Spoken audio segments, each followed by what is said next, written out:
காலையில பேசும்பொழுது ராமன் ராஜா வந்து தான் மொழிபெயர்ப்புகள், அதாவது புனைவ மொழிபெயர்க்கும் பொழுது என்ன பண்ண அப்படிங்கறத சொன்னார்.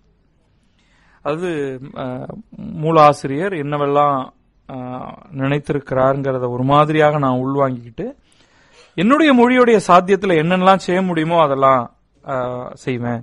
எந்த மாதிரியான மொழியுடைய கூறுகள், இப்ப நமக்கு வந்து தமிழை பொறுத்த வரைக்கும் வந்து டயக்லாசிக் லாங்குவேஜ், பேச்சு மொழி வேற, எழுத்து மொழி வேற.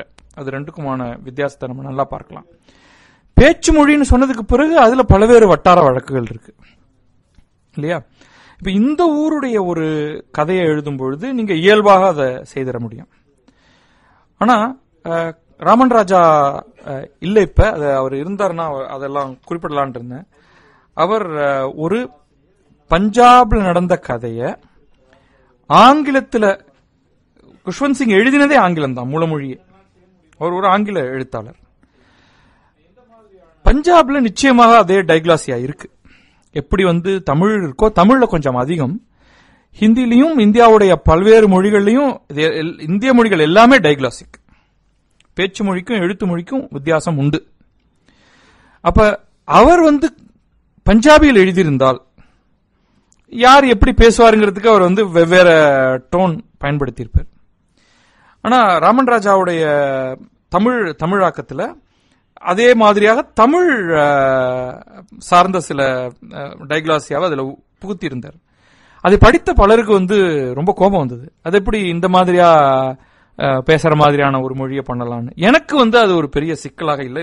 ஒரு எடிட்டராகவும் ஒரு பப்ளிஷராகவும் இந்த மாற்று மொழி, இதை பத்தி நாங்க அப்பவே பேசியிருந்தோம். அவர் கேட்டார், இந்த ஆங்கிலத்தில் எல்லாமே வந்து ஒரு பிளாட் ஆயிடுது, அதுக்கு அந்த டயலெக்ட் போயிடுது. அதுல தோ இங்கிலாந்து எடுத்துக்கிட்டீங்கன்னா அல்லது ஆங்கிலம் பேசக்கூடிய பல்வேறு இடங்கள் எடுத்துக்கிட்டீங்கன்னாலும் அங்க நிறைய அங்கேயும் டைக்லாசியா இருக்கு. காக்னி ஸ்லாண்டோ இல்ல ஸ்லாங்கோ இல்ல ஐரிஷ் அல்லது ஸ்காட்டிஷ்காரர்கள் பேசுவதில் இருக்கக்கூடிய சில வித்தியாசங்களோ அல்லது அமெரிக்கால கருப்பினத்தவர் பேசும் ஆங்கிலத்தில் இருக்கக்கூடிய மாறுபாடுகளோ, இதை நீங்க வந்து அந்த ஊர்ல இருந்தே எழுதப்படும் புத்தகத்துல நீங்க இந்த மாறுபாட்டை நீங்க பார்க்கலாம் பேசும் பொழுது. ஆனா ஒரு இலக்கிய வடிவமாக அது மாறும் பொழுது இந்த டோன் எல்லாம்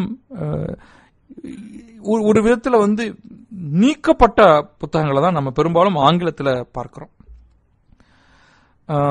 இதுல நிறைய தியரிஸ் இருக்கலாம், இது இப்படித்தான் இருக்கணும், இது இப்படித்தான் இருக்கணும் அப்படின்னு. இதுல நம்ம முக்கியமாக நம்ம இன்றைக்கு இப்ப முதல்ல பேச இருக்கிறது வந்து குப்புசாமி, ஜி குப்புசாமி. இவர் வந்து அருந்ததி ராயுடைய காட் ஆஃப் ஸ்மால் திங்ஸை தமிழ்ல மொழிபெயர்த்திருக்கார். ஓர்ஹான் பாமுக்குடைய புத்தகங்களை, டர்க்கிஷ் புத்தகங்களை ஆங்கிலம் வழியாக மொழிபெயர்த்திருக்கிறார். ஒரு ஐரிஷ் ஆத்தர் ஜான் உடைய புத்தகத்தை மொழிபெயர்த்திருக்கிறார். அவருடைய ஃபேஸ்புக்ல அவ்வப்பொழுது கடைசியாக நான் ஒரே ஒரு இதுல மட்டும் லேசாக பதில் ஒரு த்ரெட் ஒன்ல கொடுத்திருந்தேன்.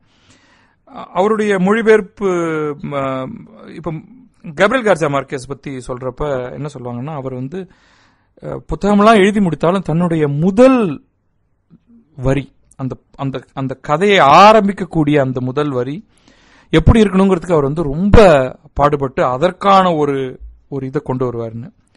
நான் கேப்ரியல் கார்சியா மார்கேஸுடைய ஒரு சில புத்தகங்கள் படித்திருக்கேன். சிலது ரொம்ப எளிதாக படிக்கக்கூடியது. கிரானிக்கல் ஆஃப் த டெத் ஃபோர்டோல்டுங்கிற ஒரு புத்தகத்தை எடுத்துட்டீங்கன்னா அது வந்து ஒரு பர்டிகுலர் ஃபார்மேட்ல இருக்கும். அதை வந்து எனக்கு படிக்கிறதுக்கு, அது ஆங்கிலத்தை ஒன்று கவனிங்க, அவர் எழுதினதெல்லாம் ஸ்பானிஷ்ல, ஆனா நான் படிக்கிறது ஆங்கிலத்துல தான். அது ஆங்கிலத்தில் படிக்கும் பொழுது எனக்கு அதுதான் உள்ளதிலேயே ரொம்ப எளிமையாக இருந்தது அவருடைய புத்தகத்துல நான் படிச்சதுல. 100 Years of Solitude அதோட கொஞ்சம் கடினமான நட. பட் அவருடைய வேற சில புத்தகங்கள்லாம் நான் வந்து வாங்கி ஒரு 2 பக்கம் படிச்சுட்டு அதுக்கு மேல புரட்டாம வைத்திருக்கேன். அப்படியே ஒரு முழு பத்தியும் ஒரே வரியாக அப்படியே விடாம போற மாதிரியும், அதோட கூட அந்த ஃபாண்ட்டும் அந்த ஸ்டைலும் ஏதோ ஒரு காரணத்தால அந்த பர்டிகுலர் பப்ளிஷர் வந்து அதற்கு ஏதோ ஒரு வடிவம் கொடுக்கணும் அந்த ப்ரொடக்ஷன்லயே நினைச்சாரா என்னன்னு தெரியல. தொடாத புத்தகங்களும் இருக்கு. இந்த மாதிரியான ஒரு சூழல்ல ஒவ்வொரு புனைவு எழுத்தாளரும் நம்ம சாதாரணமான ஒரு புனைவாக அதை பார்க்காம ஒரு புனைவு எழுத்தாளரும் தனக்குன்னு ஒரு பாணியையும் ஒரு கதை சொல்லும் வடிவத்தையும் தேர்ந்தெடுக்கும் பொழுது ஒரு மொழிபெயர்ப்பாளராக நீங்க என்ன செய்ய வேண்டியிருக்கு? இங்க வந்து நீங்க பரவலாக்கணும், எல்லாரையும் படிக்க வைக்கணும் அப்படிங்கிறது அல்ல ஒரு நோக்கம், அல்லது யாரெல்லாம் படிக்கக்கூடாதுன்னு நினைக்கல ஒருத்தரும். ஆனா இங்க வந்து ஒரு கப்ரியல் கார்சியா மார்க்கெஸோ அல்ல ஒர்ஹான் பாமுக்கோ அவர்கள் தங்களுடைய மொழியையும் ஏதோ ஒரு விதத்துல மாத்தி அதற்காக ஒரு தனியான ஒரு உயிரை அவங்க கொடுக்கணும்னு நினைக்கிறாங்க. இப்ப நம்ம வந்து தமிழ பத்தி சொல்றப்ப லாசாராவுடைய ஒரு எழுத்து பாணியை பத்தி சொல்லுவோம். அவர் இதே தமிழ் வார்த்தைகள் தான், இதே தமிழ் கதை தான், அது அவர் ஏதோ ஒன்னு போட்டு அந்த சென்டென்ஸை ஒரு மாதிரி கொண்டு வரணும்னு அவர் முயற்சி பண்றார். அப்ப அந்த முயற்சியை நீங்க வந்து ஆங்கிலத்தில் மொழிபெயர்த்தால் என்ன பண்ணுவீங்க? அல்லது ஒர்ஹான் பாமுக் வந்து துருக்கிய மொழியில ஏதோ ஒரு கதையை வந்து வெறும் கதை மட்டும் சொல்லல, அவர் ஒரு பர்டிகுலர் மொழியில அந்த கதையை சொல்ல முயற்சி பண்றப்ப ஒரு மொழிபெயர்ப்பாளராக நீங்க என்ன பண்ணணும்? அவருடைய மூலமொழி உங்களுக்கு தெரியாம இருக்கிறப்ப நடுவுல இன்னொருவரும் வர்றப்ப நீங்க என்ன பண்ணணும் அப்படிங்கிறது மிகப்பெரிய சிக்கல். குப்புசாமி என்ன சொல்றாரு அப்படின்னு கேட்போம். நண்பர்களை வணக்கம். என்னோட வேலையை பாதி நண்பர் பத்ரி சுலபமாக்கி இருக்கார். நான் சொல்ல நினைச்ச பல பெயர்கள் அவர் முதல்ல நல்ல ஒரு ஆரம்பமா கொடுத்திருக்கார். அவர் அதற்காக நண்பர் பத்ரிக்கு நான் நன்றி சொல்லணும். நம்ம காலையில செஷன்ல நம்ம பார்த்த எல்லாத்துலயுமே ஒரு யூனிஃபார்மிட்டி இருந்ததை நம்ம கவனிச்சிருப்போம். மொழிபெயர்ப்பு அப்படின்றத நம்ம ஒரே ஒரு அடைப்புக்குறிக்குள்ள அடைக்கிட முடியாது.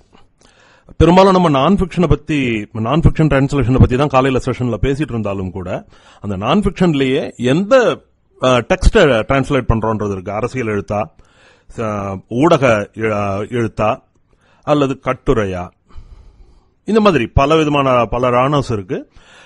அதுல அந்த மொழிபெயர்ப்புகளை பத்தி நம்ம நிறைய பேசிட்டு இருந்தோம். இப்போ ஒரு புனைவு எழுத்தினுடைய மொழிபெயர்ப்பை பத்தி கூட ராமன் ராஜா பேசினார். இப்போ நான் பேச வர்றது புனைவு எழுத்துக்கள்ல இருக்கிற மொழிபெயர்ப்பு அப்படின்றதா இருந்தாலும் கூட புனைவுன்னு நம்ம ஜெனரலைஸ் பண்ண முடியாது அப்படின்றதுதான் நான் முதலே சொல்லிக்க ஆசைப்படுறேன். நமக்கே தெரியும், இலக்கியத்தில் நம்ம விரும்பியோ விரும்பாமலோ பலவிதமான கூறுகள் இருக்கு. ஜனரஞ்சகமான எழுத்து, பொழுதுபோக்கு எழுத்து, எல்லாரும் படிக்கக்கூடிய ஒரு சாதாரண எழுத்து அப்படின்னு பலவிதமான இது இருந்தாலும் அந்த மாதிரி ஒரு விஷயங்கள்லாம் இல்ல அப்படின்னு நம்ம மேலுக்கு சொன்னாலும் கூட வாசகர்களுடைய அத ஒரு கன்சியூமரா வாசகர்களை பாக்குறப்போ அந்த அவங்க படிக்கிற ஒரு ஃபிக்ஷனை எப்படி ட்ரீட் பண்றாங்கன்றத வச்சு நம்மளே அதை பிரிச்சு பாத்துக்கலாம். நீங்க எந்த ஒரு புத்தக கடைக்கு போனாலும் ஃபிக்ஷன் அப்படின்னு இருக்கும், லிட்ரேச்சர் அப்படின்னு தனியா இருக்கும். அது நீங்க லேண்ட்மார்க் போனா கூட தெரியும். அது என்ன ஃபிக்ஷன், லிட்ரேச்சர்? ஃபிக்ஷன்ல இருக்கிறது லிட்ரேச்சர் இல்லையா? இல்ல லிட்ரேச்சர்ல இருக்கிறது ஃபிக்ஷன் இல்லையா? அப்படி இல்ல. அது அதனால அவங்க சொல்ல வர்றது என்னன்னா, ஏதோ ஒரு விதத்துல இந்த புக் ஷாப் ஓனர்ஸ் ஏதோ ஒரு லைனை டிமார்க்கெட் பண்ண ட்ரை பண்றாங்க. எது சாதாரண எழுத்து, எது சீரியஸ் எழுத்து அப்படின்னுட்டு. தமிழ்ல தொடர்ந்து நவீன எழுத்து அப்படின்றத நம்ம அண்டர்லைன் பண்ணி நம்ம சொல்லிக்கிட்டே இருக்கோம். அது என்ன நவீன எழுத்து? இது எல்லாத்துக்கும் நமக்கு இதுல ஒரு அரசியல் இருக்கிறதா கூட பல பேர் நினைக்கலாம். இது ரொம்ப சிம்பிள். எழுத்த நீங்க ஒரு ஜனரஞ்சகமான ஒரு பொழுதுபோக்கான ஒரு வாசிப்பா நீங்க நினைக்கிறீங்களா, அல்லது ஒரு தீவிரமான செயல்பாடா பாக்குறீங்களா அப்படின்றதான் அடிப்படையான ஒரு விஷயம். நான் இயங்குகிற தளம் என்பது இத நான் அறிமுகப்படுத்திக்கிறதுல எனக்கு இருக்கிற ஒரு கூச்சத்தையும் நான் சொல்லிக்கிறேன். நான் ஒரு சீரியஸ் லிட்டரேச்சர் பக்கம் இயங்கிக்கிட்டு இருக்கிற ஒரு டிரான்ஸ்லேட்டர். அது என்ன சீரியஸ் லிட்டரேச்சர்? உங்களுக்கே தெரியும். Serious literature is serious literature, அவ்வளவுதான். என்னன்னா வியாபார வணிக நோக்கில் இருக்கிற எழுத்து இல்ல அப்படின்னா உடனே நீங்க எதிர்கேள்வி கேட்கலாம், உங்களோட புத்தகங்கள்லாம் வியாபாரம் ஆகலையா அப்படின்னு. அப்படி இல்ல, அது வியாபாரத்துக்காக எழுதுறன்ற விஷயம் இல்ல. சினிமால விரும்பியோ விரும்பாமலோ ஆர்ட் பிலிம், கமர்ஷியல் பிலிம் அப்படின்ற மாதிரி தான். பட் இந்த மாதிரியான ஒரு முன்னுரை அறிமுகம்லாம் உங்களுக்கு தேவை இருக்காதுன்னு நினைக்கிறேன். ஒரு பேரலல் சினிமா மாதிரியான ஒரு பேரலல் லிட்டரேச்சர்னு ஒன்னு இருக்கு. சரி, அதுக்குன்னு சில அடிப்படை குணங்கள் இருக்கு இல்லையா, அதை நம்ம பேசுவோம் ஸ்ட்ரைட்டா. இப்போ ட்ரெயின் டு பாகிஸ்தான் குஷ்வந்த் சிங் ஒரு மிகச்சிறந்த ஒரு பத்திரிகையாளர். அவர் இலக்கிய ரீதியா மிகப்பெரிய சாதனையாளர் அப்படின்னு சொல்ல முடியாது. அவர் ஒரு நல்ல ஒரு ஜேர்னலிஸ்ட், ரொம்ப நகைச்சுவா எழுதக்கூடிய ஒரு ரைட்டர். பொதுவா அவரோட எழுத்தை எல்லாரையும் படிக்க வச்சவர், தமிழ்ல கல்கியை போல. ஆனா அவர் தொடர்ந்து செஞ்சுட்டு இருந்த ஒரு விஷயம் என்னன்னா, இந்தியாவில் எழுதப்படுகிற ஆங்கில நூல்களை தொடர்ந்து அவர் விமர்சித்துக் கொண்டே வந்தார், அறிமுகப்படுத்தி வந்தார். அது ஒரு பெரிய விஷயம். குஷ்வந்த் சிங் அவரோட கடைசி காலம் வரைக்கும் கூட அந்த ஹோட்டல் எவரெஸ்ட் நாவல் வரைக்கும் அவர் படித்த நாவல்களை எல்லாம் அவர் இன்ட்ரோடியூஸ் பண்ணிட்டே இருந்தார். உங்களுக்கு தெரியுமா தெரியாதா, சல்மான் ருஷ்டிக்கு ஃபத்வா வந்ததுக்கு காரணமே குஷ்வந்த் சிங் தான். ஏன்னா சல்மான் ருஷ்டி இந்தியா சேர்ந்த பாம்பேல பிறந்தவராக இருந்து இங்கிலீஷ்ல எழுதுற இங்கிலாந்துலேயே இருக்கிறவராக இருந்தாலும் கூட சல்மான் ருஷ்டி அதிகமா அறியப்பட்ட ஒரு ரைட்டரே கிடையாது. அவருடைய மிட் நைட் சில்ட்ரனுக்கு புக்கர் பிரைஸ் வந்தது கூட இங்க பல ஆங்கில செய்தித்தாட்கள் கூட அந்த நியூஸை கவர் பண்ணல. அந்த அளவுக்கு இந்தியாவில் ஒரு அப்ஸ்கியூர் ரைட்டரா தான் இருந்தவர் அவர். அவரோட அந்த சாட்டானிக் வெர்சஸ் முதல்ல அடையாளப்படுத்தினதே குஷ்வந்த் சிங் தான். அவர் அப்ப அந்த நேரத்தில் ஓப்பனா சென்ட்ரல் கவர்மெண்ட்டுக்கு ஒரு கோரிக்கையை வச்சார், இந்த புத்தகம் தடை செய்யப்பட வேண்டும், இது ஒரு இஸ்லாமிய மதத்துக்கு எதிரான ஒரு விஷயமா இருக்கு அப்படின்ட்டு. சல்மான் ருஷ்டியோட புத்தகத்துக்கு தடை விதித்தவர்கள்லாம் அந்த சாட்டானிக் வெர்சஸ் படிச்சிருப்பாங்களான்றது வேற விஷயம். அது சாட்டானிக் வெர்சஸுக்கு எழுதின ஃபட்வா சரியா தவறான்றது எல்லாமே வேற விஷயம், அதுக்கே போகல. ஆனா குஷ்வந்த் சிங் மாதிரியான ஒரு ரைட்டிங்க்கும் இங்க இடம் இருக்கு. அந்த மாதிரியான ஒரு புனைவுகளும் தமிழ்ல வர வேண்டியதுக்கான ஒரு இடம் இருக்கு. தமிழ்ல ஆர்.கே. நாராயண் ஆங்கிலத்தில் எழுதினா கூட அவரோட நாவல்களை நீங்க தமிழ்ல டிரான்ஸ்லேட் பண்றப்போ அது ஆங்கிலத்திலிருந்து தமிழ் படுத்தினதா உங்களுக்கு தெரியவே தெரியாது. அந்த மாதிரியான ஒரு ரைட்டிங். இப்போ அதே நீங்க ராஜாராவ நீங்க அந்த மாதிரி சொல்ல முடியுமா? ராஜாராவ் தமிழர் அல்ல இருந்தா கூட ராஜாராவோட அவரோட எழுத்தை நீங்க தமிழ்ல நீங்க டிரான்ஸ்லேட் பண்ணீங்கன்னா அது உங்களால சரளமா படிக்க முடியாத ஒரு ரைட்டிங்கா தான் இருக்கும். இதுல சரளம் அப்படின்னு நம்ம திரும்ப திரும்ப சொல்றது என்ன? ஒரு ரைட்டிங்ல இருக்கிற மாதிரியே வாசிப்புலயும் ஒரு மேம்போக்கான ஒரு வாசிப்பு, ஆழ்ந்த வாசிப்பு அப்படின்ற ஒரு விஷயம் இருக்கிறத நம்ம ஏதோ ஒரு கட்டத்தில் நம்ம ஒத்துக்கிட்டு தான் ஆகணும். ஒரு வாசகன் ஒரு பிரதியோட எந்த அளவுக்கு தன்னை இன்வால்வ் பண்ணிக்கிறான் அப்படின்ற ஒரு விஷயம் இருக்கு. ஒரு பிரதியில ஒரு வாசகனுடைய பங்களிப்புன்றது எந்த அளவுக்கு ஆழத்துக்கு போக முடியும், அது அந்த பிரதி தான் அந்த ஆழத்தை கோருகிற ஒரு விஷயமா இருக்க முடியும். நீங்க சல்மான் ருஷ்டியோட எழுத்துல சாதாரணமா இருக்கிற அவருக்கு விளம்பரத்து மேல இருக்கிற அவருடைய ஆர்வம், பரபரப்புக்காக அவர் செய்கிற செய்கைகள் இது எல்லாத்தையும் நீங்க விலக்கிட்டு பாக்குறப்போ லிட்டரரியா அவர் எந்த அளவுக்கு ஒரு குவாலிட்டி ரைட்டர் அப்படின்னு பார்க்க போனா உண்மையில அவர் ஒன்னும் அவ்வளவு பெரிய இலக்கிய மேதைன்னுலாம் ஒன்னும் சொல்லவே முடியாது. அவரோட இங்க இந்தியால இருந்து வர்ற இந்தியன் ரைட்டர்ஸே வச்சு பார்த்தா அமிதாப் கோஷ் ரொம்ப ஒரு ஆழமான ஒரு ரைட்டர். ஆனா சல்மான் ருஷ்டிக்குன்னு சில அடிப்படையான சில குவாலிட்டிஸ் இருக்கு. அவரும் ஒரு கலைஞர் தான், ஏதோ ஒரு விதத்துல ஒரு நல்ல கலைஞர் தான். இப்போ சல்மான் ருஷ்டியோட அரசியலோடு எனக்கு முற்றிலும் உடன்பாடு இல்லைன்னா கூட அவர் ஒரு நல்ல ஒரு கலைஞர் டு சம் எக்ஸ்டென்ட். அவரோட சில கதைகள்லாம், அவரோட Haroun and the sea of ஸ்டோரிஸ்ன்றது அவரோட புத்தகங்கள்ல மிகச்சிறந்த ஒரு புத்தகம், அதை நான் சொல்லுவேன். அப்புறம் இந்த மிட் நைட் சில்ட்ரன் அப்படின்றது லாட்டின் அமெரிக்கால 70களில் புயல் போல வந்த அந்த மேஜிக்கல் ரியலிசத்தினோட பாதிப்புல அவர் அட்டெம்ப்ட் பண்ண ஒரு விஷயம். அந்த மேஜிக்கல் ரியலிசம்ன்றது லாட்டின் அமெரிக்கால அவங்களுடைய தொல்கதைகளிலிருந்து கிளம்பிய ஒரு மேஜிக்கல் ரியலிசம் போல இது இஸ்லாமிய தொல்கதைகளிலிருந்து இஸ்லாமியர்களுக்கு இருக்கிற நம்பிக்கை இருக்கு இல்லையா, அதாவது இறந்ததுக்கு பிறகு அவங்க மேலுலகத்துக்கு போகும்போது அவர்கள் சந்திக்கிற அந்த சாத்தானுடைய குறுக்கீடுகள், இந்த மாதிரியான ஒரு விஷயங்கள் அவர்களுடைய இதுல இருந்து அவர் பண்ண ஒரு மேஜிக்கல் ரியலிச ஒரு கதை தான் மிட் நைட் சில்ட்ரன். அவரோட அதே தான் இந்த சாட்டானிக் வெர்சஸ்லயும் முதல்ல ரெண்டு பேர் பிளேன்ல இருந்து கீழே விழுவாங்க. கீழே விழறப்ப அவங்களோட பர்சனாலிட்டியை மாறிடும் அப்படின்ற மாதிரி தான் ஒரு மேஜிக்கலா அவர் ஆரம்பிப்பார். இந்த மாதிரியான போக்க அந்தந்த மண் சார்ந்து பல இதுவா பார்க்கலாம். நம்ம ஒரு ஜப்பானிய தொல்கதைகளோட இந்த மாதிரியான ஒரு மிஸ்டிசிசத்தை சேர்த்து முரகாமி ரொம்ப சுவாரஸ்யமா, ஹாருகி முரகாமி ரொம்ப சுவாரஸ்யமான ஒரு எழுத்துக்கள்லாம் படைப்பார். இப்போ நமக்கு முன்னாடி இருக்கிற கேள்வி, இந்த மாதிரியான ஒரு சீரியஸான ஒரு பொழுதுபோக்காக இல்லாத ரொம்ப அதுக்குள்ள ஏகப்பட்ட சப்டெக்ஸ்ட் இன்டர்வென் பண்ணி இருக்கிற ஒரு பிரதியை எப்படி நீங்க ஒரு மொழிபெயர்ப்புல நீங்க படிப்பீங்க, எப்படி நீங்க அதை அப்ரோச் பண்ணுவீங்க, அணுகுவீங்க அப்படின்றதுதான். இப்போ காலையில பேசின பல கருத்துக்கள் ரொம்ப தெளிவா கான்கிரீட்டா பல விஷயங்கள் மொழிபெயர்ப்பாளர்களும் நம்மோட பார்வையாளர்களும் பகிர்ந்துக்கிட்டாங்க. அதுல எல்லாம் எனக்கு நிச்சயம் உடன்பாடு இருக்கு, அதுல எந்த ஒரு மாற்று கருத்தும் எனக்கு இல்லை. ஆனா காலையில பேசப்பட்டு நிறுவப்பட்ட பல விஷயங்களை லிட்ரேச்சர் டிரான்ஸ்லேஷனுக்கு அதை அப்ளை பண்ண முடியுமான்றதுதான் நமக்கு முன்னாடி இருக்க கேள்வி. நான் காலையில பேசினவங்கள பெரும்பாலும் 98% எனக்கு உடன்பாடான கருத்துக்கள் அப்படின்னு நான் சொல்ற அதே நேரத்தில் அது எல்லாம் அப்படியே நீங்க ஃபிக்ஷனுக்கு ஒரு லிட்டரரி டிரான்ஸ்லேஷனுக்கு பொருத்த முடியுமான்னு பாக்குறப்போ ஒரு 60% தான் என்னால ஒத்துக்க முடியும்ன்றதையும் நான் முதலே நான் சொல்லிக்கிறேன். இப்போ ஒரு சின்ன ஒரு உதாரணத்தோட நான் சொல்லிக்கிறேன். இது ஒரு உதாரணம்ன்றது முதல்ல நான் பேச ட்ரை பண்றதோட ஒரு உதாரணமா சொல்லிக்கலாம். நான் சல்மான் ருஷ்டியோட ஒரு உதாரணத்துல இருந்தே சொல்றேன். ருஷ்டி அதிகாரி சொல்றதுனால நான் ருஷ்டி ரசிகன் அல்ல. ருஷ்டியோட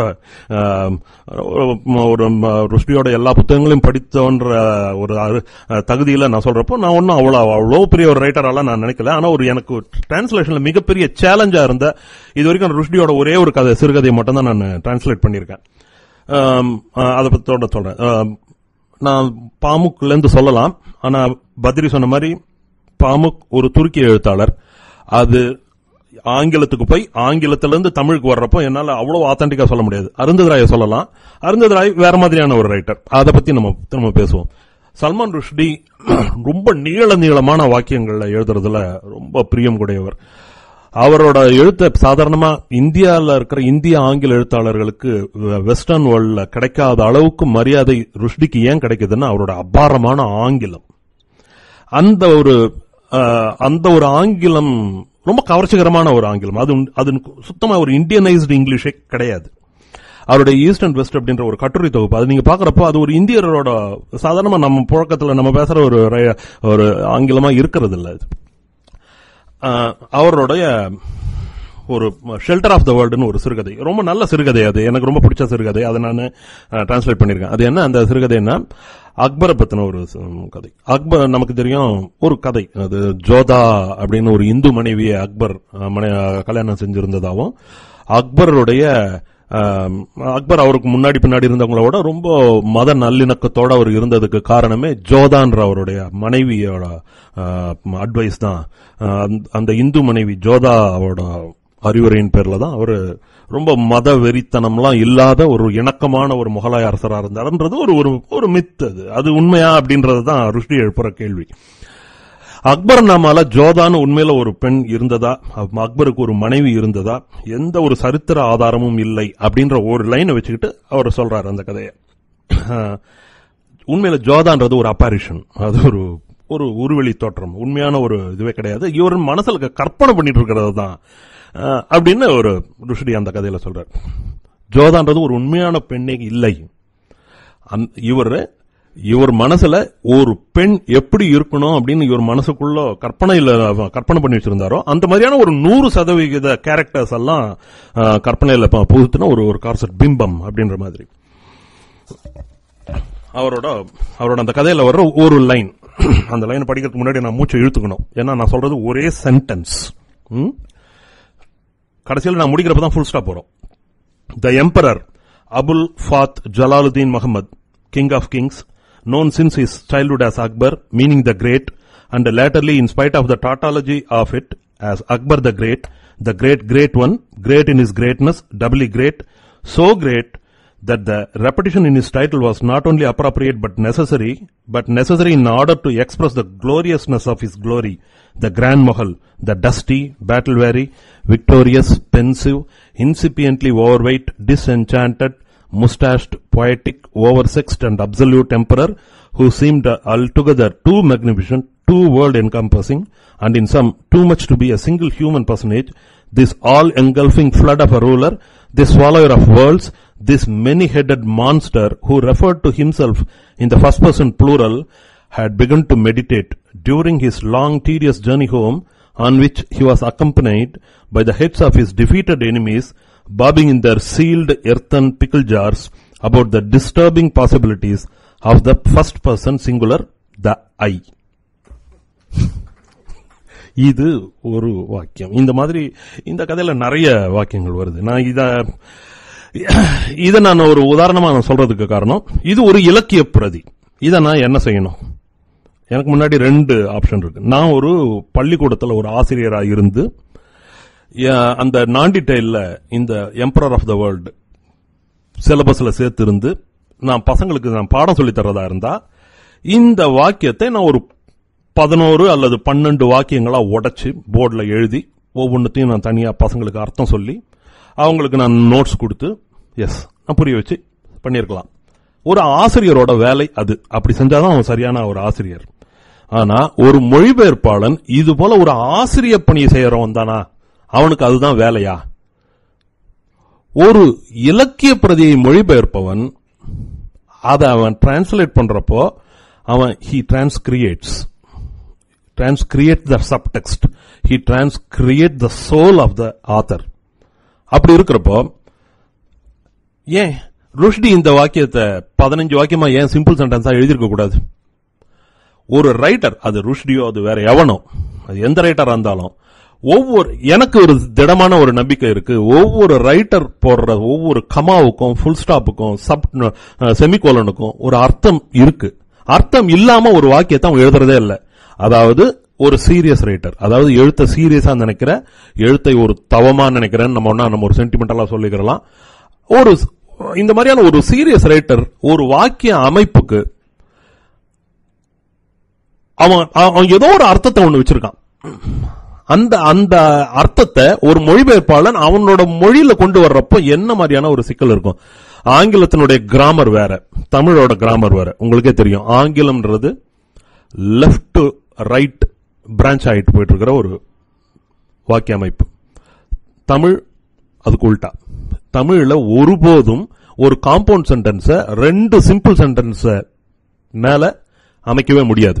முடியுமா? சான்ஸே இல்லை. அது தமிழ்ல சாத்தியமே இல்லை. பிகாஸ் ஆஃப் த அந்த வாக்கிய அமைப்பு அந்த மாதிரி இருக்கிறதால. பட் இங்கிலீஷ்ல அப்படி இல்லை. கமா கமா கமான்னு போட்டுட்டு நினைச்சிருந்தா இந்த கதை முழுக்கவே கூட ருஷ்டி ஒரே சென்டென்ஸ்ல கூட எழுதிருக்கலாம். ஏதோ நம்ம மேல கருணை போட்டு இதோட நிறுத்திக்கிட்டாரு அவர். இதை நான் டிரான்ஸ்லேட் பண்றப்போ நான் என்ன செய்ய முடியும்? இத ஒரு பள்ளிக்கூட வாத்தியாராக இல்லாமல் ஒரு இலக்கிய மொழிபெயர்ப்பாளனாக எனக்கு முன்னாடி இருக்கிற ஒரே தேர்வு என்னன்னா, இதே நானும் ஒரே சிம்பிள் சென்டென்ஸா ஒரே சிங்கிள் சென்டென்ஸா வைக்கணும்ன்றதுதான் என்னோட பொதுவா இருக்க முடியும்.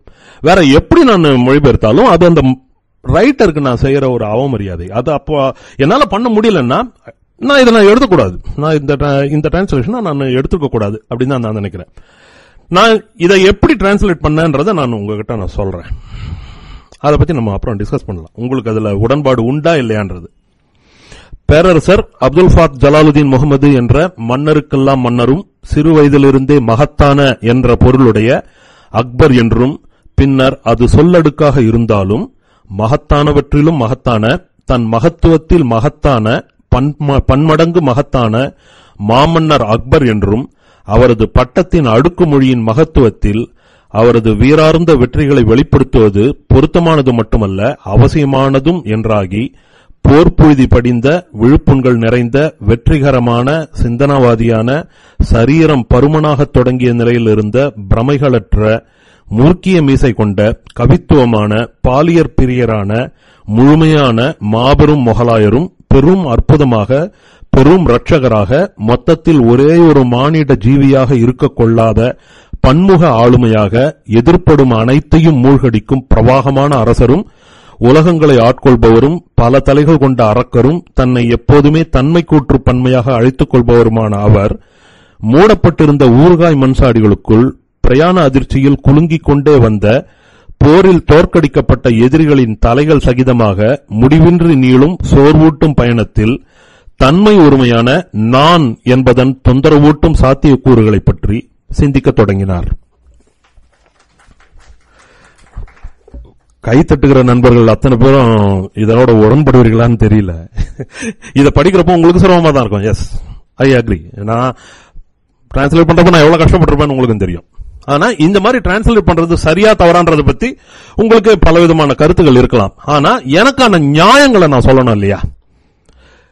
இவர் இந்த கதையில இங்கிலீஷ்ல இருக்கிற அந்த கிராமர் சௌகரியத்தை பொறுத்து அவர் நிறைய வரிகளை இந்த மாதிரி ஒரு பேராலாம் ஒரு முழு சென்டென்ஸா ஒரு 10-15 லைனுக்கெல்லாம் அவர் எழுதிட்டு போறார். இந்த கதையில இங்கிலீஷ்ல இது நியூயார்க்கர்ல வந்தது, நீங்க டவுன்லோட் பண்ணி பார்க்கலாம். இந்த கதையில திரும்ப இந்த மாதிரி லாங் சென்டென்சஸ் வந்துகிட்டே இருக்கு. ஆனா எல்லா லாங் சென்டென்சஸையும் நான் அதே மாதிரி நான் பண்ண முயற்சித்திருக்கேனா? இல்லை.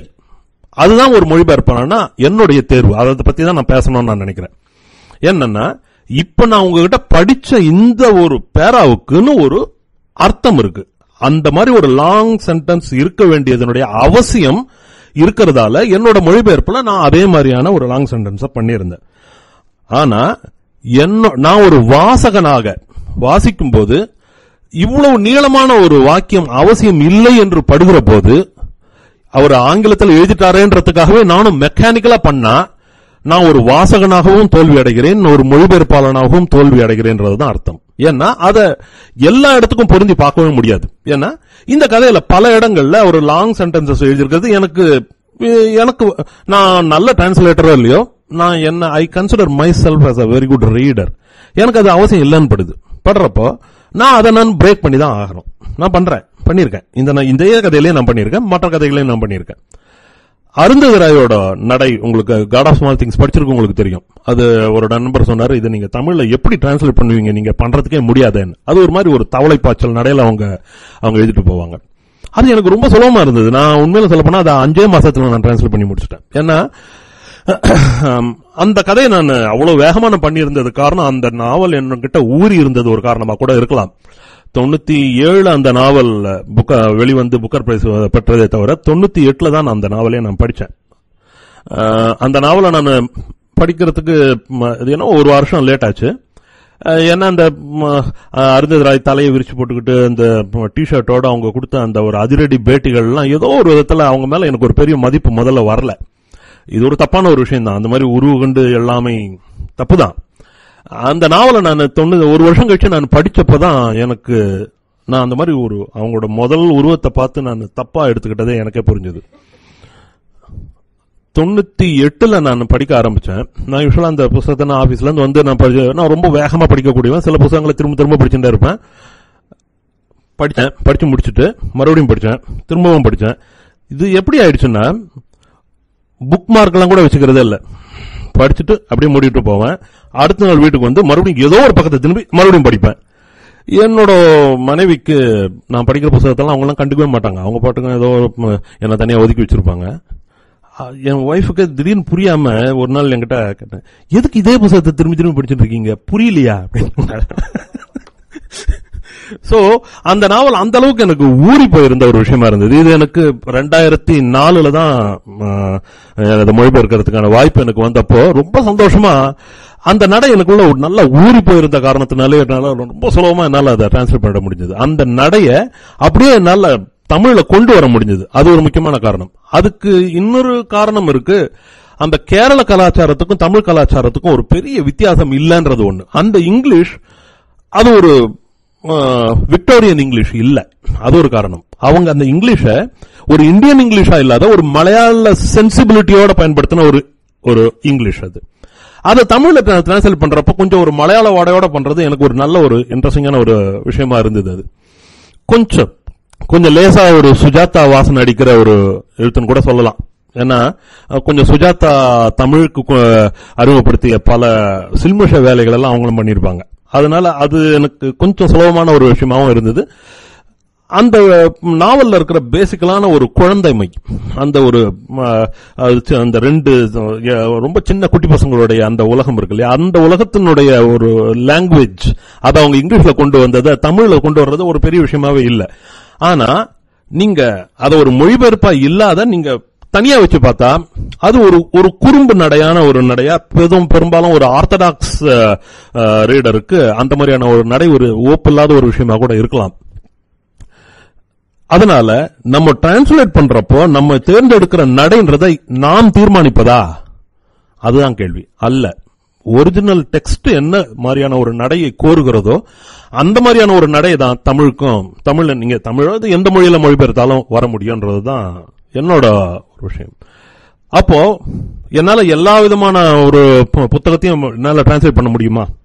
நிச்சயமா முடியாது. ஒரு ஆஸ் அ ரீடர் எனக்கு எந்த ஒரு படைப்பு என்ன ரொம்ப அதிகமா பாதிச்சிருக்கோ, எந்த ஒரு புத்தகம் எனக்கு ரொம்ப பிடிச்சிருந்ததோ அததான் என்னால மொழிபெயர்க்க முடியுமே தவிர, நான் இந்த விஷயத்துல நான் ரொம்ப சூசி. நான் எல்லா புத்தகத்தையும் நான் டிரான்ஸ்லேட் பண்றதுக்கு நான் ஒரு ப்ரொஃபஷனல் டிரான்ஸ்லேட்டர் அல்ல. அது ஒரு விஷயம். இப்போ என்கிட்ட இப்ப இந்த ஒயிட் டைகர், அடிகாவோட ஒயிட் டைகரை யாராவது டிரான்ஸ்லேட் பண்ண கொடுத்தா எனக்கு நான் ஒரு $1 மில்லியன் கொடுத்தா கூட நான் பண்ண மாட்டேன். ஏன்னா அதுக்கு அடிப்படையில் எனக்கு அந்த அரவிந்த் அடிகா மேல எனக்கு எந்த மதிப்பும் கிடையாது. அந்த நாவல் எனக்கு பிடிக்கல, நான் அதை பண்ண மாட்டேன். சிம்பிள், அவ்வளவுதான். இதே மாதிரி எனக்கு டிரான்ஸ்லேஷன்ல டிரான்ஸ்லேட் பண்ண முடியாதுன்னு சில விஷயங்கள்லாம் இருக்கு. இப்போ என்னுடைய கல்லூரி தினங்கள்ல நான் விழுந்து படிச்சுட்டு இருந்த புத்தகம், இதே மாதிரி நான் காட் ஆஃப் ஸ்மால் திங்ஸ் சொன்ன மாதிரி அதுக்கு முன்னாடி நான் அதிக தடவை நான் படிச்ச ஒரு புத்தகம் கேச்சர் இன் தி ரை, ஜெயடி சாலிங்கரோட புத்தகம். ஆல்மோஸ்ட் எனக்கு பை ஹார்ட்டா தெரியும் அந்த நாவல். அதனால நான் டிரான்ஸ்லேட் பண்ண முடியுமா? நான் ரொம்ப ரசிச்ச நாவல், நான் மனப்பாடமா ஒப்பிக்கக்கூடியவன்னு சொல்றேன், முடியாது. ஏன்னா ஐ ஒன்ட் டூ ஜஸ்டிஸ். அந்த ஒரிஜினல் பிரதிக்கு என்னால் நியாயம் கற்பிக்கவே முடியாது என்னோட மொழிபெயர்ப்பால். அதை யாராவது தமிழ்ல டிரான்ஸ்லேட் பண்ண முடிஞ்சால், அது முடியாதுன்னு நினைக்கிறேன். கதையை ஒன்னா சொல்லலாம், ரீடெல்லிங்ல எனக்கு நம்பிக்கையே இல்லை. அது ரீடெல்லிங் அந்த அந்த ஹோல்டன் கால்ஃபீல்ட்ல என்ன ஆனா எங்க வீட்டை விட்டு ஓடி போக பார்த்தா தங்கச்சி வந்து கடைசியில பேசினா கதை சொல்லிடலாம். ஆனா அது நாவல் இல்ல, அது ராஜாஜி மகாபாரதத்தை சொன்ன மாதிரி தான் ஆயிடும். இல்ல, அது அதுல எனக்கு உடன்பாடே கிடையாது. ஒரு இலக்கிய மொழிபெயர்ப்புன்றது டிரான்ஸ்ஃபரிங் த சப்டெக்ஸ்ட் அப்படின்னு நான் முதல்ல சொன்னேன் இல்லையா, அதேதான். ஒரு மூல படைப்பாளியுடைய ஆன்மாவை, அந்த குரலை, அந்த தொனியை உங்களோட மொழியில கொண்டு வர முடிந்தால் அதுதான் டிரான்ஸ்லேஷனா இருக்க முடியும். டிரான்ஸ்லேஷன்ன்றது 100% பர்ஃபெக்டா இருக்கிறதுக்கு வாய்ப்பே இல்லாத ஒரு துறை. நான் எவ்வளவு சொன்னாலும் டிரான்ஸ்லேஷன்றது கேன் நெவர் பி பர்ஃபெக்ட். ஆனால் ஓரளவு கொண்டு வர முடியும்.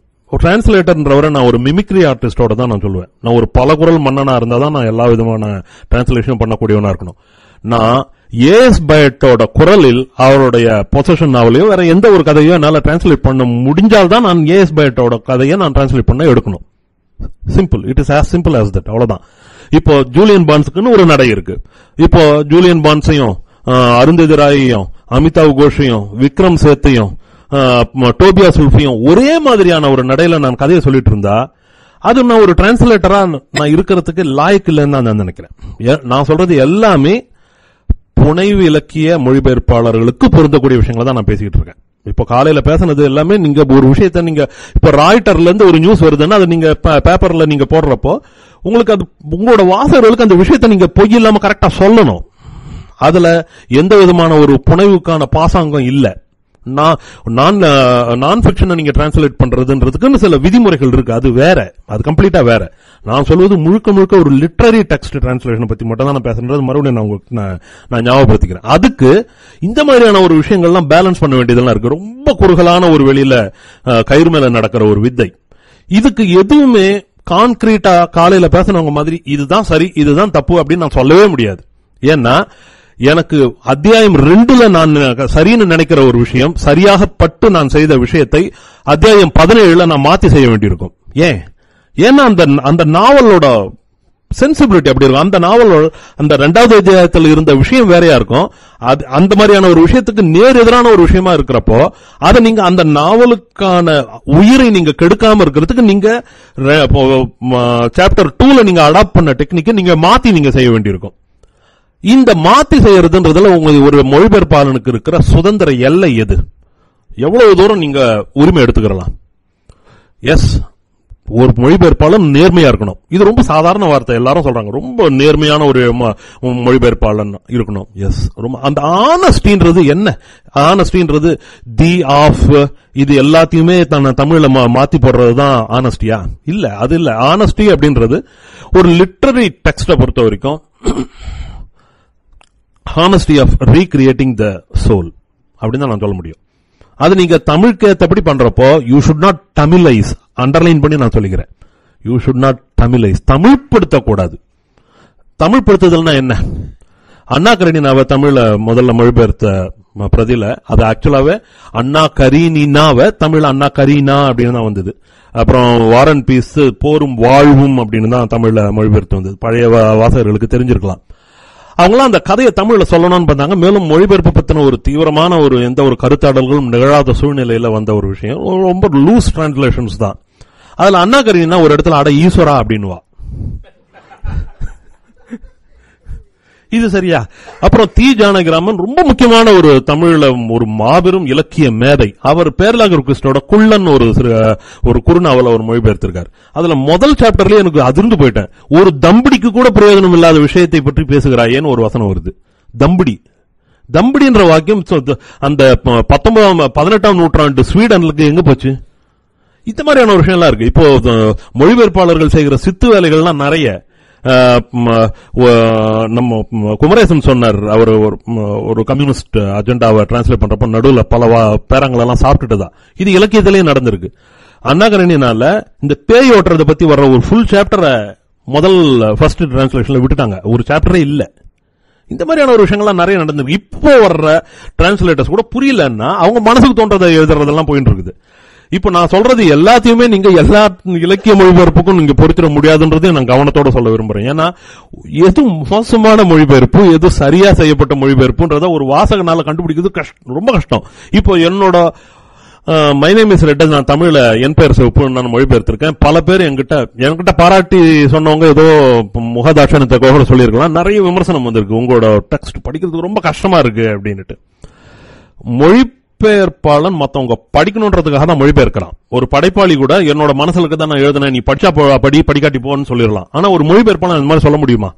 ராத்திரியும் பகலுமா உட்கார்ந்து வருட கணக்கா உட்கார்ந்து அவ்வளவு 600 பக்க நாவலை நான் டிரான்ஸ்லேட் பண்ணிட்டு வாசகர்கள் கிட்ட வைக்கிறப்போ அவங்களுக்கு புரியாத மாதிரி, படிச்சா புரிஞ்சிருக்கவே முடியாதுன்ற மாதிரி ஒரு எத்தனத்தோட நான் டிரான்ஸ்லேட் பண்ண ஒரு மொழிபெயர்ப்பாளன் பைத்தியக்காரனா? இல்ல. இப்போ ஒரான் பாமுக்கனுடைய ஒரு டர்க்கிஷ் ஒர்க்கை தமிழ்ல டிரான்ஸ்லேட் பண்றதுக்கு முன்னாடி நான் நிறைய ஹோம்ஒர்க் பண்ண வேண்டியிருக்கு. அந்த ஆள் எந்த மாதிரியான ஒரு ரைட்டர் அப்படின்னு. ஓகே ரைட், ஒரு வாசகனா இருக்கிறப்ப நீங்க படிச்சுட்டு போயிடலாம். ஒரு புத்தகத்தை ஒரு 30 நாள்ல படிச்சிடலாம், அடுத்த புத்தகத்தை எடுக்கலாம், அடுத்த புத்தகத்தை கொஞ்ச நாள்ல படிச்சு முடிச்சிடலாம், தூக்கி போட்டு போயினே இருக்கலாம். ஆனா ஒரு ஒர்க்கை மொழிபெயர்க்கிறதுக்கு முன்னாடி பலவிதமான ஹோம்ஒர்க் பண்ண வேண்டியதா இருக்கு. அந்த நாவல ஆங்கிலத்தில் மொழிபெயர்த்திருக்கார் எர்டாக் கோக்னர். அந்த எர்டாக் கோக்னர் இப்ப நமக்கு நல்ல வசதி இருக்கு, இன்டர்நெட் இருக்கிறதுனால லைப்ரரியா போய் ஏற வேண்டிய அவசியம் இல்ல. எர்டாக் கோக்னர் இந்த நாவல on translating my name is red அப்படின்னு அவர் நிறைய பேட்டிகள் கொடுத்திருக்கார், கட்டுரை எழுதியிருக்கார். அதுக்கப்புறம் அந்த மௌரின் ஃப்ரீலி பாமுக்கோட அடுத்து அந்த இப்ப தொடர்ந்து மொழிபெயர்த்துட்டு இருக்கிறவங்க அவங்களுடைய இன்டர்வியூஸ்லாம் நிறைய இருக்கு. மௌரின் ஃப்ரீலி டிரான்ஸ்லேஷன் பத்தி ஒரு புக்கை எழுதியிருக்கா. அதெல்லாம் நமக்கு படிக்க கிடைக்குது. அவங்க எல்லாரும் பாமுக்க எப்படி பார்க்க, அவங்கள ஒரிஜினலாவே துருக்கியில இருந்து துருக்கியில படிச்சுட்டு இங்கிலீஷ்ல பண்ணியிருக்காங்க. சோ அவர்களுடைய ஒர்க்கை படிக்கிறப்ப இவர் உண்மையாவே எந்த மாதிரியான ஒரு ரைட்டர், இவர் ஏன் இந்த மாதிரியான ஒரு சிக்கலான ஒரு லாங்குவேஜ்ல எல்லாம் எழுதுறார் அப்படின்றதுக்கான பதில் நமக்கு தெரியுது. சோ இங்கிலீஷ்ல டிரான்ஸ்லேட் பண்றப்போ இந்த மாதிரியான ஒரு சின்டாக்ஸ எப்படி அவங்க கொண்டு வராங்க, இங்கிலீஷ்ல இருக்கிற சின்டாக்ஸ கொண்டு வரதுல ரொம்ப கஷ்டப்பட்டு அவங்க அதே மாதிரியான ஒரு துருக்கியில இருக்கிற அதே மாதிரியான ஒரு விஷயங்களை கொண்டு வரணும்னு அவங்க முயற்சி பண்ணதெல்லாம் அந்த மொழிபெயர்ப்பாளர்களுடைய கட்டுரைகள்ல இன்டர்வியூஸ்ல தெரியறது. ஒரு தகவலை சொல்லணும்.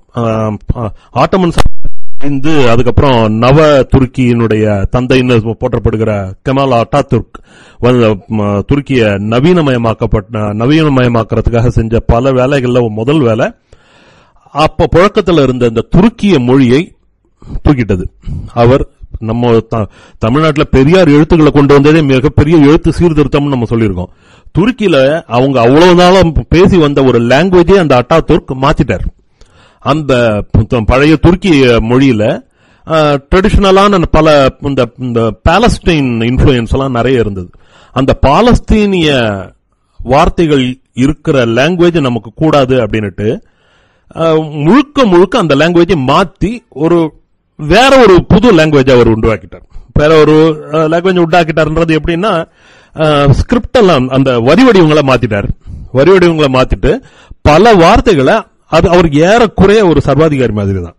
பாட புத்தகங்கள்ல இருக்கிற இந்த பாலஸ்டைன் அரபிக் ரெஃபரன்ஸ்ல இருக்கிற வார்த்தைகள் எல்லாத்தையும் தூக்கிட்டு அதை டர்க்கிஷ் புது வார்த்தைகள் எல்லாம் உருவாக்கிட்டார். அதை ஒரு நியோ டர்க்கிஷ் லாங்குவேஜ் அப்படின்ட்டு அதுக்கு பேர் வச்சு அதுதான் இப்போ இருந்துட்டு இருக்கு. ஃபர்ஸ்ட் வேர்ல்டு வார் காலத்துல இருந்து அந்த இதுலதான் இருக்கு. பாமுக் ஸ்கூல்ல படிச்சது, அவர் அந்த நாவல் எழுதுனது எல்லாம் இந்த அட்டாத்துர்க் கொண்டு வந்த இந்த புதிய துருக்கிய மொழியில தான். ஆனா அவர் எழுதுற நாவல் 16ஆம் நூற்றாண்டு நாவல். ஒரு ஆட்டமன் சாம்ராஜ்யம் உச்சத்துல இருந்த அந்த ஒரு காலகட்டத்தை பத்தி எழுதுற ஒரு நாவல். அந்த நாவல இந்த ஒரு புது துருக்கிய மொழியில எப்படி எழுத முடியும்? அது பாமுக்கே ஒரு பெரிய சிக்கல். ஏன்னா இந்த ஈஸ்டர்ன் இன்ஃபுளுயன்ஸ் ஒழிக்கிறது மட்டுமே அட்டாதுர்க்கு கவனமா இருந்து உருவாக்கப்பட்ட ஒரு மொழியில இந்த ஈஸ்ட் வெஸ்ட் கான்ஃபிளிக்ட் அவர் சொல்றாரு. அதை அவர் எந்த லாங்குவேஜ்ல சொல்ல முடியும்? இது எவ்வளவு பெரிய இது பாருங்க. என்னன்னா அந்த 16ஆம் நூற்றாண்டுல அந்த ஆட்டமன் சாம்ராஜ்யத்தினுடைய கடைசி காலத்துல இருந்த ஒரு பிரச்சனை என்னன்னா, இஸ்லாமியர்களுடைய அந்த ஒரு அவங்களுடைய ட்ரெடிஷனல் பெயிண்டிங், மினியேச்சர் பெயிண்டிங், அது நுண்ணோவியம், இஸ்லாமிய மத நம்பிக்கைகளின்படி உருவ வழிபாடுன்றது கூடாது.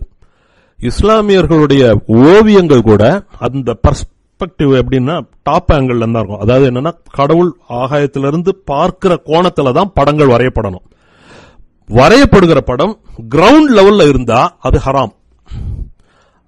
இது பழைய அந்த மினியேச்சர் பெயிண்டிங்ஸ் எல்லாமே நீங்க மினியேச்சர் பெயிண்டிங்ஸ் நீங்க கூகுள்ல சர்ச் பண்ணாலே உங்களுக்கு அந்த பழைய பெயிண்டிங்ஸ் எல்லாம் கிடைக்கும். எல்லாமே உங்களுக்கு டாப் ஆங்கிள் ஷாட்ஸ்ல தான் இருக்கும்.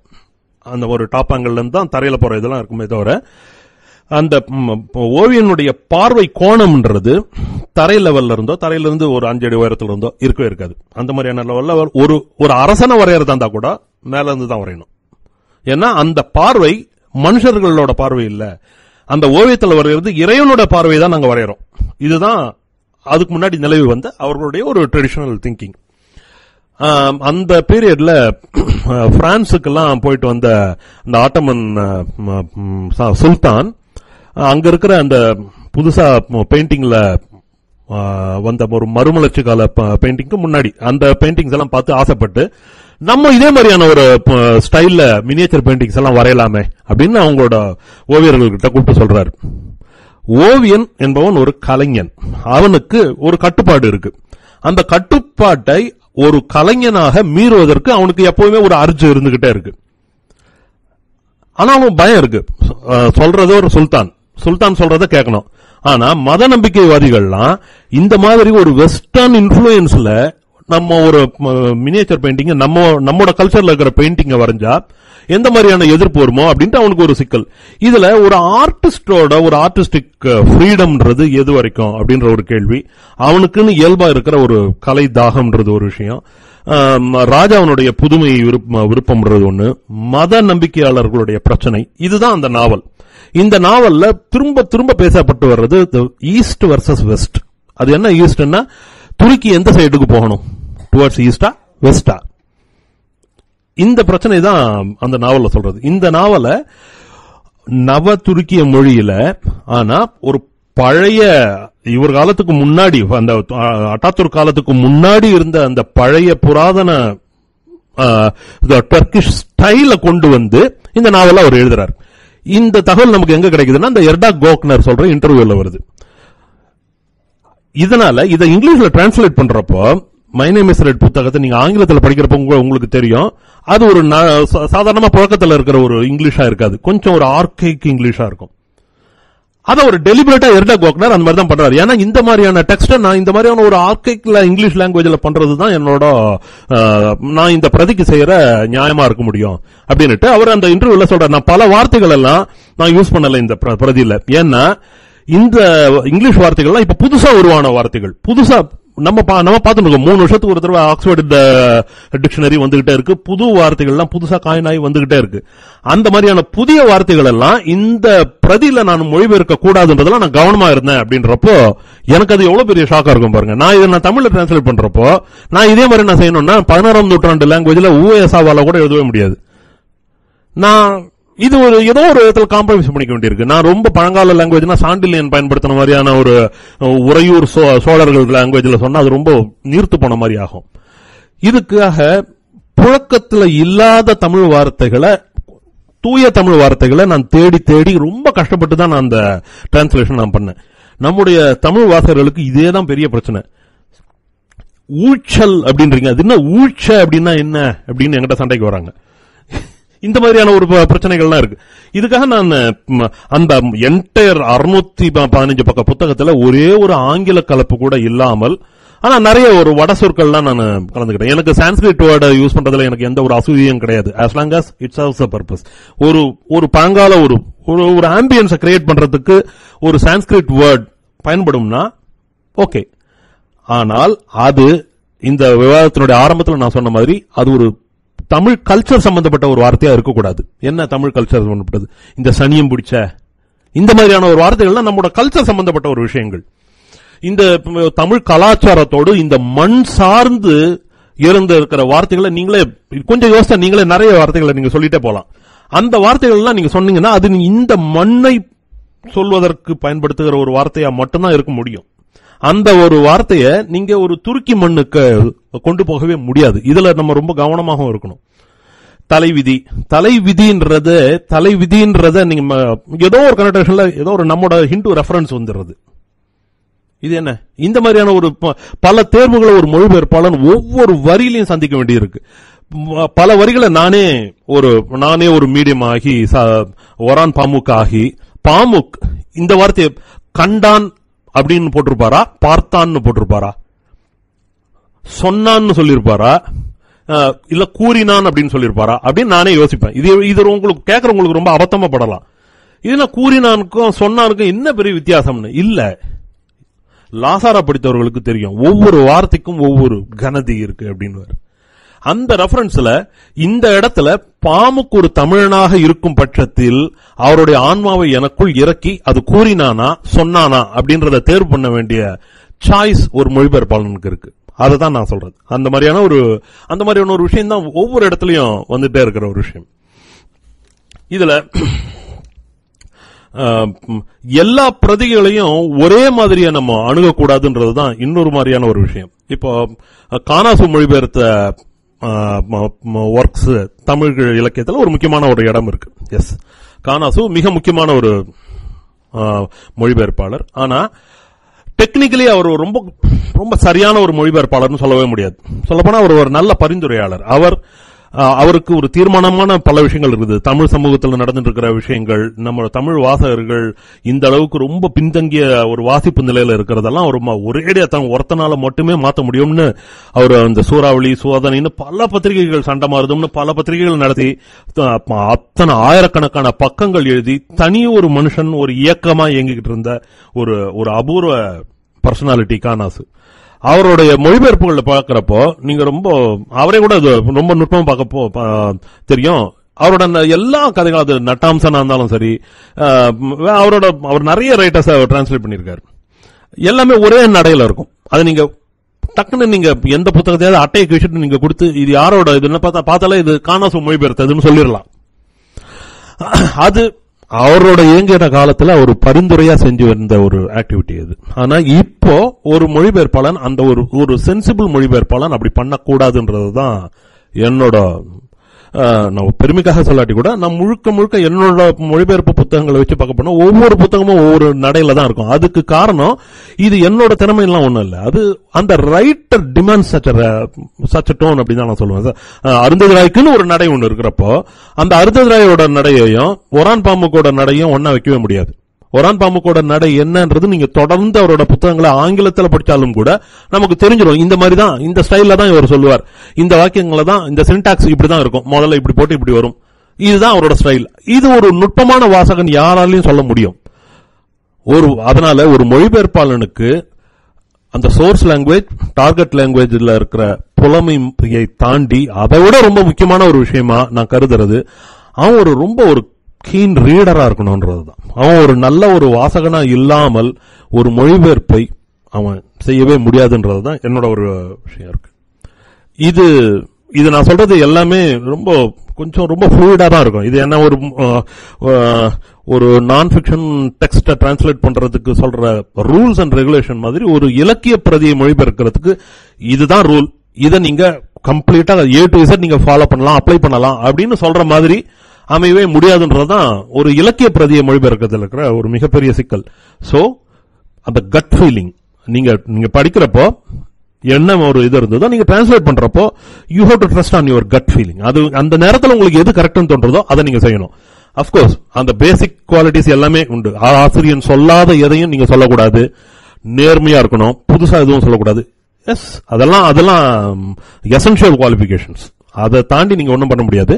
ஆனா நீங்க தேர்ந்தெடுக்கிற வார்த்தையும் நீங்க அமைக்கிற அந்த சின்டாக்ஸ் வாக்கிய அமைப்பும் இந்த மாதிரியான ஒரு விஷயங்களை தான் இதை சொல்றதுன்னு நினைக்கிறேன்.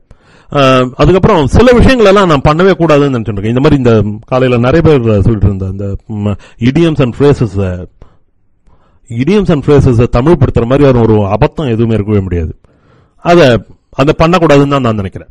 இப்போ அதே மாதிரி வட்டார வழக்க செய்யவே முடியாது. நான் ஜேடி சாலிங்கரை நான் நாட் டிரான்ஸ்லேட்டபிள்னு சொன்ன மாதிரி எனக்கு ரொம்ப பிடிச்சமான ஒரு கதை டோபியாஸ் உல்ஃப்னு ஒரு அமெரிக்கன் ரைட்டர், அவரோட பல கதைகளை நான் டிரான்ஸ்லேட் பண்ண முடியாம நான் வச்சுட்டு இருக்கேன். எனக்கு ரொம்ப முக்கியமான ஒரு ரைட்டரா படுறார்.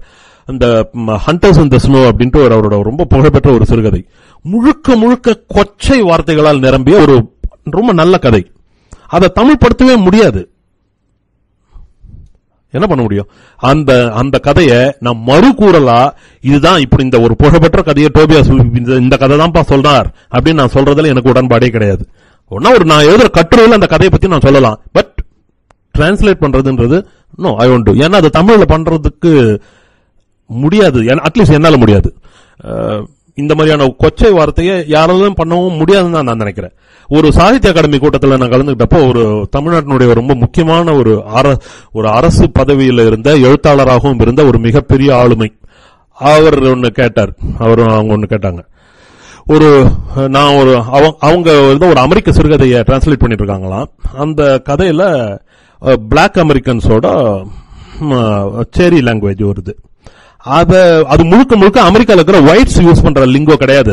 அது அந்த அமெரிக்கன் பிளாக்ஸ் யூஸ் பண்ற கொச்சை லாங்குவேஜ். அதை நான் இப்ப மெட்ராஸ் தமிழ்ல டிரான்ஸ்லேட் பண்ணலாமா அப்படின்னு கேட்டாங்க.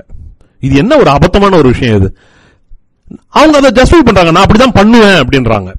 நீங்க எப்படி ஒரு மெட்ராஸ் தமிழையும் நீங்க ஒரு ஆப்பிரிக்கன் ஒரு பிளாக் அமெரிக்கனுடைய ஒரு லாங்குவேஜும் எப்படி நீங்க ஈடுகட்டுவீங்க? இந்த மாதிரியான ஒரு விஷயங்கள் இருக்கு. இது நீங்க நான் சொல்றதுல பாதி இல்ல முழுசுமே கூட உடன்பாடு இல்லாமல் இருக்கலாம். நம்ம டிஸ்கஸ் பண்றதா பண்ணலாம். நன்றி.